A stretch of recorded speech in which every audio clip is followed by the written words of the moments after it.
மதன் கௌரி உங்களோட recent NFO ULIP promotion video பார்த்துருந்தேன். அந்த ப்ராடக்ட்டில் இருக்க அட்வான்டேஜஸை பக்காவாக சொல்லியிருந்தீங்க.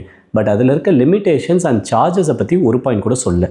நெக்ஸ்ட் டைம் நீங்கள் ஒரு ப்ராடக்ட்டை ப்ரொமோட் பண்ணும்போது அதில் இருக்க அட்வான்டேஜஸை மட்டும் சொல்லாமல் லிமிடேஷன்ஸையும் சொன்னீங்கன்னா மக்களுக்கு ரொம்பவே பயனுள்ளதாக இருக்கும். நான் ஒரு Nifty large mid cap 250 index ஃபண்டில் இன்வெஸ்ட் பண்ணணும்னு நினைக்கிறேன்னா டைரக்ட் மியூச்சுவல் ஃபண்ட்ஸ் மூலிமா பண்ணும்போது 0.25 மட்டும்தான் எக்ஸ்பென்ஸ் ரேஷியோவாக பண்ணுவாங்க.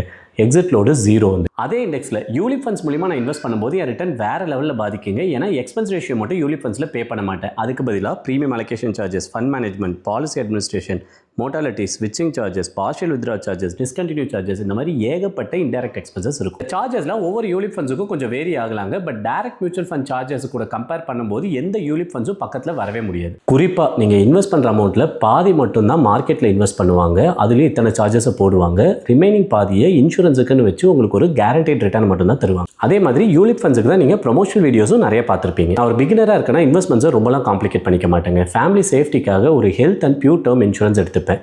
ரிமைனிங் இருக்க எல்லா பணத்தையும் ஒரு index funds and flexi cap ஃபண்ட்ஸில் போட்டு பேசாமல் விட்டுரு. பட் எக்காரணத்துக்கு கொண்டும் எனக்கு பிடிச்ச இன்ஃப்ளூயன்சர் ஒரு ப்ரொமோஷனல் வீடியோ போட்டிருக்காருன்னு சொல்லிட்டு பிளைண்டாக அதை ரிசர்ச் பண்ணாமல் இன்வெஸ்ட் பண்ணவே மாட்டேன்.